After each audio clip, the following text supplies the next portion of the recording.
welcome. This is the process. My name is Dr. John Bush. Lesson 109. We are still looking at the question, does the ADP give us insight into the end of the season results? That's a big question. And it may not be an all or none kind of situation. We certainly know it's not perfect, but just how good is it? So hopefully in these lessons, I think you've narrowed down some of the good, the bad, the ugly of the ADP, and then compared to what you've done in the past. And certainly, in my diary, my fantasy football diary, I would definitely try to highlight the ADP when you did your draft, right? So you kind of know what was the public's view of your pick. Okay, so you can have that as a way to gauge were you pretty much on top of what the public thought, or were you straying away from that? Either way, I mean, again, comparing what you're doing to the public is one way to deal with reference class forecasting, and it gives you a way to compare, your end of the season results, your success, uh, you know, after the fact, after the draft is played out, certainly at the end of the season, you'll see how good or bad your draft was. Okay. We had been doing a lot of different sub questions, and this data shown here and discussed is what we call difference or diff.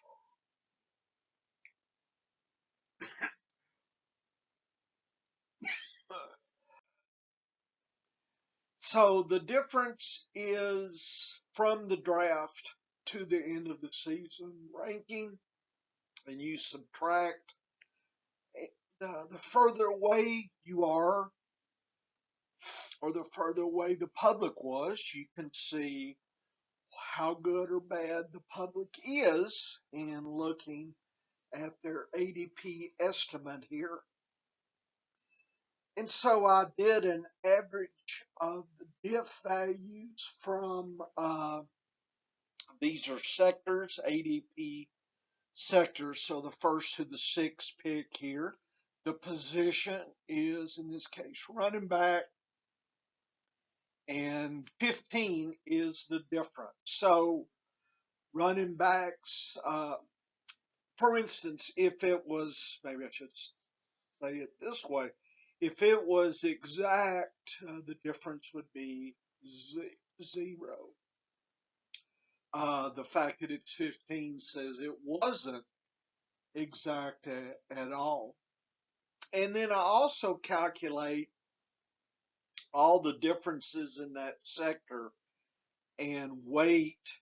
That is something called the percent difference. So which position was the worst here? And notice we only have had wide receivers in the first through sixth pick.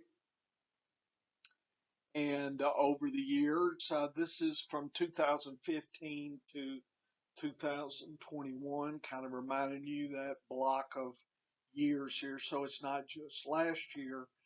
The answer was six, almost seven, 6.7, so seven. So roughly half.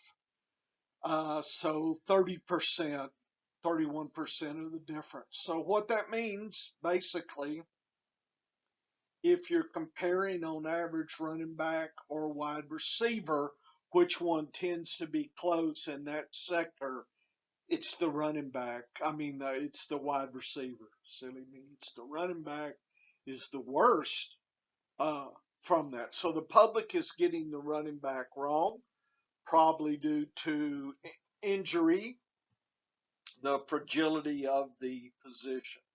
But you need to know now, And not every year does a wide receiver end up in the top six. So this year it's possible that we have that. And you can see if that's the case, the safest pick would be actually the wide receiver. So, this is not saying anything about end of the season points, just looking at the success compared to the ADP. That's kind of what the question is. The next sector is seventh pick through the 12th. It's RB, tight end, wide receiver. And if you look at quickly at the percent difference, we see pretty much the same in the 30s. Wide receivers tend to be a little worse, but not, I don't think, so dramatic. Whereas top six, it was very dramatic. 13th through 18th, quarterback, running back, tight end, and wide receiver. Notice now, after the first 12 picks, wide receivers are double the failure rate of the other positions. So now it's getting really dicey. So it looks like the public's really on board in the first six, start to get a little loose 7th to 12th and 13th through 18th here. And the other positions are much safer. So notice the RBs have come down from 15 to 9.5 to 4.9 even. So in this range, you're getting the running back that you pretty much think you are getting. Okay. And you're saying, well, wonder if all the running backs in the 13th through 18th were always better than that. You'd get a negative number, and we don't see that. So it would be below zero. So you're pretty much paying what you're getting for, and the tight end as well. 19th to 24th, you can see that the RB and the quarterbacks are who you think they are, but notice the tight end has slipped. So the early tight ends, if they go in the 13th to 18th, they're bringing back value. But after the 18th pick, it's starting to get a little loose here. And the running back, the wide receiver, is getting bad as well to the 24th. And you can go through these sectors and see what position is better or worse in each sector. Doesn't mean you should pick that, but I think it's important that you at least understand the average of the, let's call it the success or the difference here in these sectors, and then you can make a decision or not what you need to pick. So some slices, certain positions are better than other slices. And we can kind of see what that is. Right now, it looks like wide receivers tend to be kind of shaky.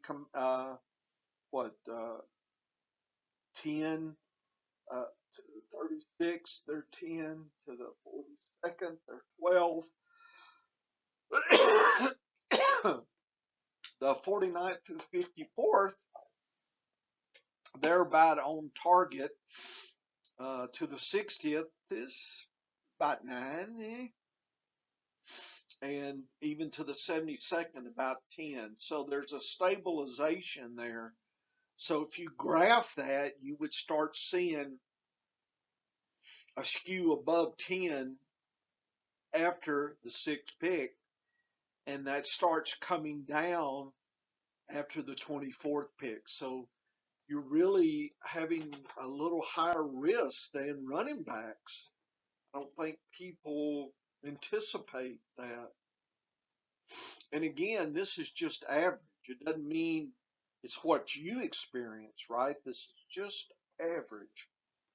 So if your diary says you're really good in certain sectors, then you can say, am I better than the public or worse? If you're worse than the public, then you probably inconsistently worse. It's better to use the ADP. Okay, so that just says how good your judgment is or isn't. And again, this is the kind of information I like to look at and consider. Uh, it's not like a primary driver, but tiebreakers. And if I really don't know who to pick here. Well, as far as the uncertainty level, I think this could give you some insight into that and see. And by the way, notice we do get some negatives. The 67 through 72nd pick here. Look at that. So these tend to be a little better than what the public's thinking. So the public is thinking they're worse than they are. That was kind of it, but you don't see that, so I wouldn't predict that. Tight ends are kind of interesting. They're really risk. I don't want to say the word risk. They're really uncertain here, 19 to 24, but they drop to 0 to 2 to 5 to 1 to 3 to 6 to 2 to 5. So what I see is kind of after the if you don't pick an early one, then I would wait a little bit, certainly past the second round, and you'll probably get what you think you're going to get. Uh, so it's if you're better at picking those late tight ends, that may give you an advantage. But know that the public's not too far behind you since they're close to 0 there. Wide receivers are kind of interesting. They're kind of certain sectors hit or miss. Okay, if you were to plot that out, that may give you an insight as to some sweet spots and the RBs as well. But notice the first through the sixth is 15 for the RB, and we don't see a 15 in the RB pretty much ever after that. So the most uncertain that you will ever be is in the top 6 RBs, and that's probably due to maybe high usage,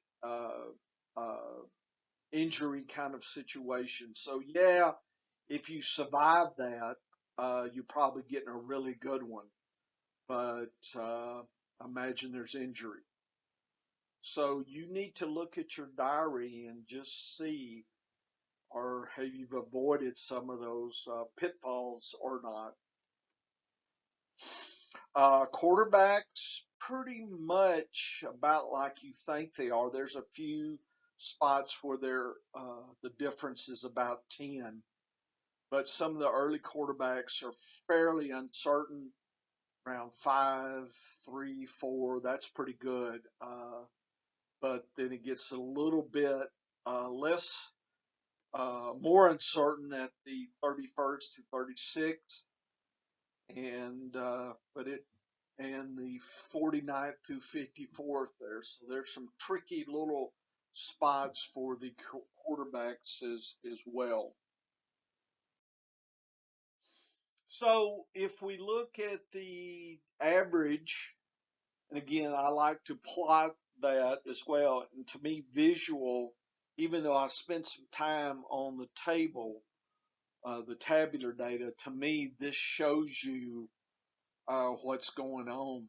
And looking close to the 0, it's pretty much on track. So I went further out than I did on the table.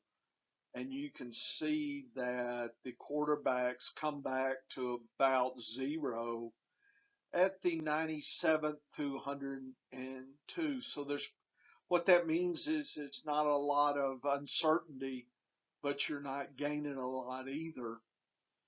And early quarterbacks, tend to have some uncertainty here, but that increases here and then starts dropping. Okay, so it's kind of pick these or kind of wait a little bit and pick a little later. Uh, but right in here has been a problem for quarterbacks here. And certainly picking your second QB is, you pretty much tend to be, you're getting kind of what you think you're getting here. Probably not a lot of surprises here. So see, that would tend to drive my strategy. I would go early or wait on the QB, and I usually wait on the QB anyway. And so I'm probably in this world here, but I'm not jumping uh, too early in. Certainly, here's the fourth, fifth, sixth round, maybe seventh, eighth. That's when I'm starting to really think about that quarterback.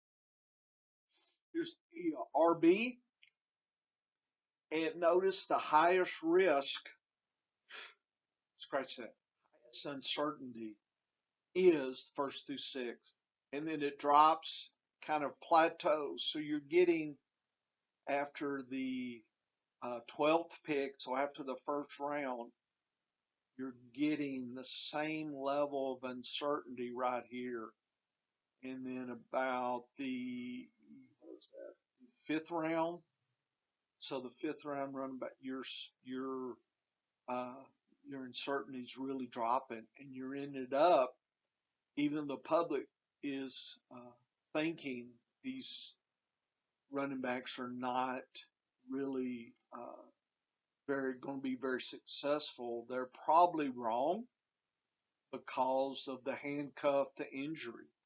So there's this tendency to probably underthink the selections deep in your draft for the RB. So this would tell me we probably all, myself included, after about the eighth pick, or maybe even seventh round, eighth round RBs when they're going, we need to have kind of a sub list of the running backs to pick up in their potential handcuffs, pass catching, maybe the next man up, the handcuff to the handcuff kind of thing. But when you're getting negative differences, that means that the public is thinking they're worth less than they really are. So the public's making mistakes there, folks, and you can take advantage of it on the extremes there. And again, your diary is a good place to start. Just how good are you in some of those sectors here for your running backs?